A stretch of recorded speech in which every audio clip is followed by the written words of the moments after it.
రా. రే ఇప్పుడు స్టడీస్ తప్ప వేరేం టెన్షన్ లేదురా. డోంట్ వరీ రా, సెకండ్ ర్యాంక్ నీదే. థ్యాంక్స్ రా బాబు. కావికి ఇచ్చిన ఏదో బిల్డప్ అంతా వేస్ట్ అయిపోయేది. నా ఫ్యూచర్ అంతా నీ చేతుల్లో ఉంది బాబు. Cool cool.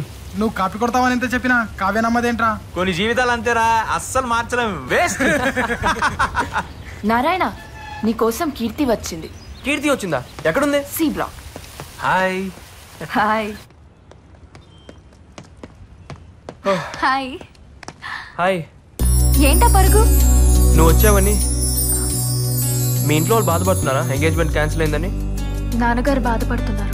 పోనీ మా పేరెంట్స్ మీ ఇంటికి పంపించమంటావా? ఎందుకు? పెళ్లి విషయం మాట్లాడడానికి. అంత ఈజీ అనుకున్నావా? ఏ, నేనంటే నీకు ఇష్టమే కదా. ఇష్టమే. మరి ఇంకేంటి ప్రాబ్లం? పెళ్ళంటే నువ్వు అనుకున్నంత సింపుల్ కాదు నారాయణ. చాలా కావాలి. ఏంటా చాలా? అబ్బాయి మంచివాడా, అలవాట్లేంటి, ఆశయాలేంటి, ఎలా ఉంటాడు, ఎంత సంపాదిస్తాడు, కుటుంబ పరిస్థితులేంటి. ఇన్ఫోసిస్ లో జాబ్ కూడా కన్ఫర్మ్ అయింది. అందులో జాయిన్ అవ్వాలంటే ఎగ్జామ్స్ లో పాస్ అవ్వాలి కదా. అర్థమైంది. రిజల్ట్స్ వచ్చాకే మాట్లాడతాను. All the best. ఇదిగో నీ బర్త్డే గిఫ్ట్. ఇప్పుడే ఎందుకు? ఇంకా చాలా రోజులు ఉంది కదా. ఎగ్జామ్స్ అయ్యే వరకు కనపడను కదా. అందరికన్నా ముందు నేనే ఇవ్వాలని ఇస్తున్నాను. నీ బర్త్డే రోజు ఓపెన్ చేసి చూడు. Thank you. Hello Karthik, shall we meet tomorrow?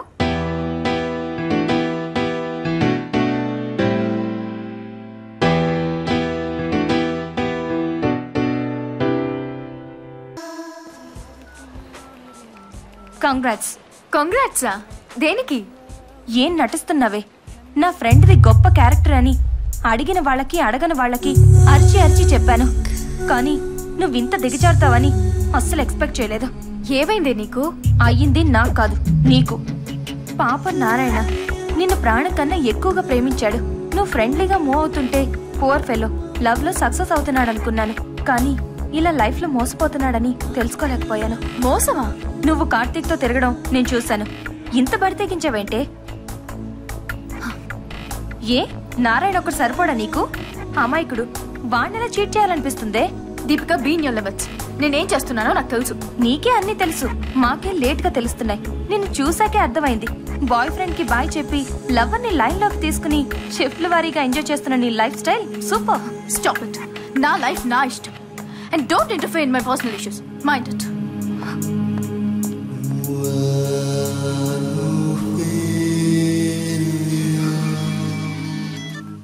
Hello అన్నయ్య.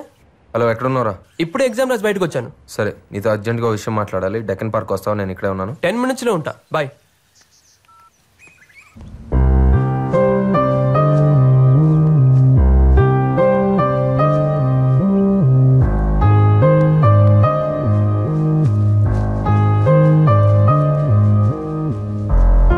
లేట్ అయిందా? సారీ అన్నా. పర్లేదురా. ఇంతకీ ఎగ్జామ్స్ ఎలా రాసావు? నీ దేవల్ల బానే రాసానన్నా. ఫ్యూచర్ ప్లాన్ ఏంటి? కొత్తగా అడుగుతావు ఏంటన్నా? జాబ్ లో జాయిన్ అవ్వడం, కీర్తి వాళ్ళ పేరెంట్స్ తో మా మ్యారేజ్ విషయం మాట్లాడాలి. అవును, ఏది ఇంపార్టెంట్ మ్యాటర్ మాట్లాడాలన్నా? నాకు నీ హెల్ప్ కావాలి. నీకు నా హెల్పా? నాకు ఇంత హెల్ప్ చేసి నీకు ఏ హెల్ప్ అన్నా చేస్తానా? ఏం కావాలో అడుగు. రేయ్, నేను అడిగింది నువ్వు ఇవ్వలేవు కానీ. అది కాదన్నా. ఏంటి, నీకు నా మీద నమ్మకం లేదా? నువ్వు అడిగింది నా దగ్గర ఉంటే అరక్షణలో తెచ్చి నీ ముందు పెడతానన్నా. అడుగన్నా, నీకేం కావాలో అడుగు.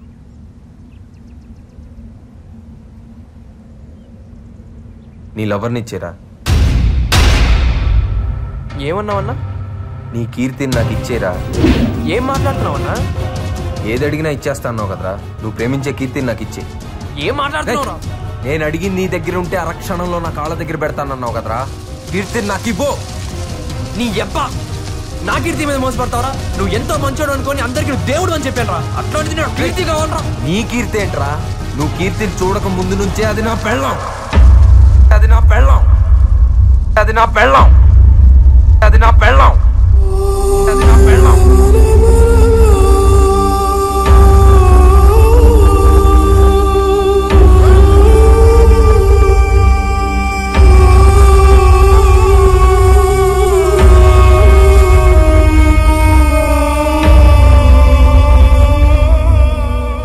నా కీర్తి అంట, నా కీర్తి. నా పెళ్ళాన్ని పట్టుకో. నీ పెళ్ళం అయితే ఇదంతా ఎందుకు చేసావురా? చస్తానంటే నిన్ను బతికించి నీకు దారి చూపిద్దాం. నేనేమైపోతే నీకెందుకురా? ఎందుకురా నీకు నా మీద అంత ప్రేమ? నా ప్రేమ నీ మీద కాదురా, నీలో ఉన్న నా మీద.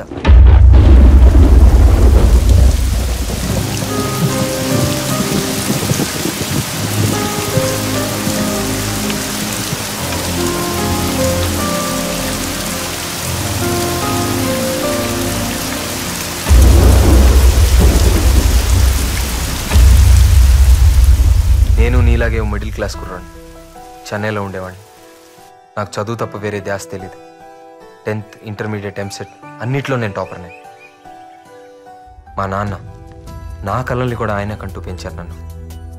ప్రతి ఒక్కళ్ళు ఒక గోల్ పెట్టుకొని చదవాల్సిన టైం ఇంజనీరింగ్. నేను ఎంతోమంది గొప్ప సైంటిస్టుని ఇన్స్పిరేషన్గా తీసుకొని ఒక రీసెర్చర్ని అవ్వాలనుకున్నాను. అదే నా లక్ష్యంగా ఇంజనీరింగ్లో జాయిన్ అయ్యాను. 2 అడుగులు వేశాను, 3వ అడుగు తడబడింది. కారణం కీర్తి. హైదరాబాద్ నుంచి వచ్చి మా జూనియర్గా జాయిన్ అయింది. తన నవ్వు, నడక, అందం, క్యారెక్టర్ ఒక్కటేంటి, కీర్తి నాకు చాలా నచ్చింది. తన గురించి ఆలోచించడం మొదలుపెట్టాను. తన వెంటే తిరిగాను. నాకు తెలియకుండానే తనతో ప్రేమలో పడ్డాను. కీర్తి పైన కలిగిన ప్రేమ నా లక్ష్యాన్ని మర్చిపోయేలా చేసింది.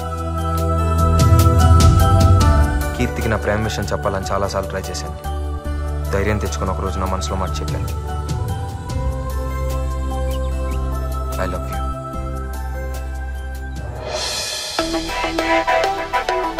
కీర్తి పాజిటివ్గా రియాక్ట్ అయింది.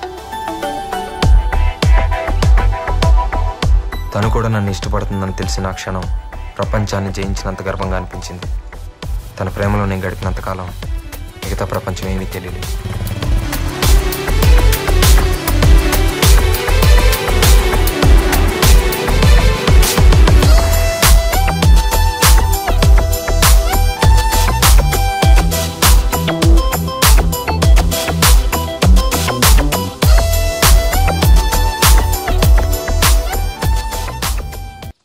థర్డ్ ఇయర్ ఎగ్జామ్స్ అయిపోయినాయి. ప్రేమలో పాస్ అయ్యాను అనుకున్నాను, కానీ ఎగ్జామ్స్లో ఫెయిల్ అయ్యాను.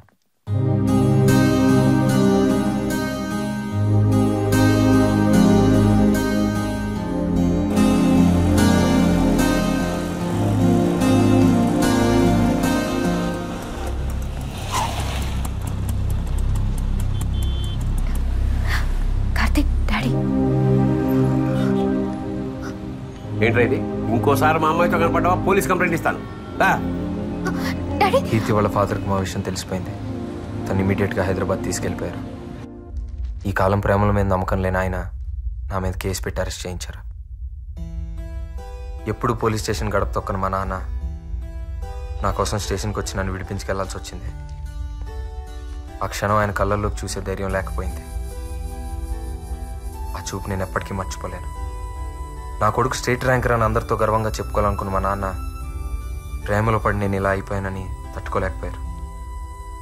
కుప్పకూలిపోయారు.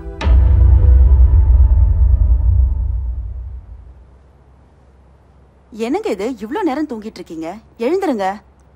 என்னங்க என்னங்க என்னங்க எழுந்துருங்க. கார்த்திக், என்னங்க கார்த்திக், என்னங்க எழுந்துருங்க. எழுந்துருங்க. என்னாச்சுப்பா? அப்பா, அப்பா, அப்பா.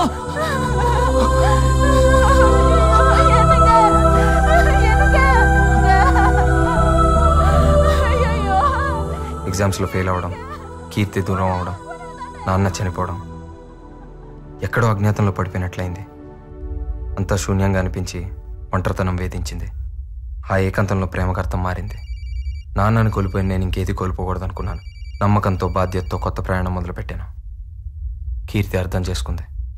ఏంటో కార్తిక్, నాకు చాలా భయంగా ఉంది. నువ్వు లేని జీవితం ఊహించడానికే కష్టంగా ఉంది. టెన్షన్ పడకు. టెన్షన్ కాదు కార్తిక్, నా పరిస్థితి అర్థం చేసుకోమని చెప్తున్నాను. ఇప్పుడు ఏం చేద్దాం? పెళ్లి చేసుకుందాం.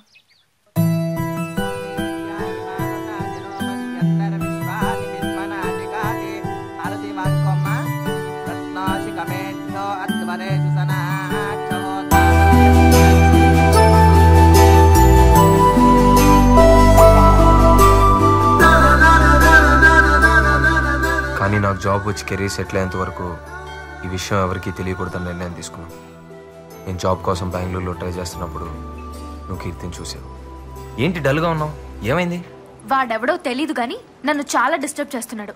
నేను ఎక్కడికి వెళ్ళినా నా వెనకాలే వస్తూ లవ్ చేస్తున్నానని టార్చర్ చేస్తున్నాడు. అందమైన అమ్మాయిలకి కామన్ ప్రాబ్లమేగా. సరే వదిలే, చూద్దాం. అలా అంటావేంటి? ఈ పాటికి నేను మంచి జాబ్లో సెటిల్ అయ్యేదాన్ని. దాన్ని చెడగొట్టాడు. నాకు అసలు మనశ్శాంతి లేకుండా చేస్తున్నాడు. వాడు ఏం చేయాలో తెలియడం లేదు. ఎవడాడు? అర్థమయ్యేలా చెప్తే ఎవరికైనా అర్థమైంది. ఆ సంగతి నాకు వదిలే. కీర్తిని డిస్టర్బ్ చేస్తున్న నిన్ను కొడదామని కాలేజ్కి వెళ్ళాను. హలో బాస్, ఇక్కడ నారాయణ అంటే ఎవరు? మీరెవరు బాస్? అతనితో నాకు కొంచెం పని ఉంది. తను ఈ మధ్య కాలేజీకి రావట్లేదే. మరి తను ఎక్కడున్నాడో తెలియాలంటే మేబీ వాళ్ళ నాన్న పనిచేసే వర్క్షాప్ దగ్గరికి వెళ్తే ఏమైనా ఇన్ఫర్మేషన్ దొరకచ్చు. Okay thanks. ఏమండి ప్రభాకర్ గారు ఉన్నారా? ఎక్కడుంటాడు? వాడి కొడుకు చేసిన మనసు గాయానికి గాయాలతో హాస్పిటల్లో బెడ్ మీద చావు బతుకుండా ఉన్నాడు. అంటే ఉంది, చదువుకోవడానికి కాలేజీకి పంపిస్తే ప్రేమే జీవితాన్ని తిరుగుతూ జీవితమే లేకుండా చేసుకుంటున్నాడు.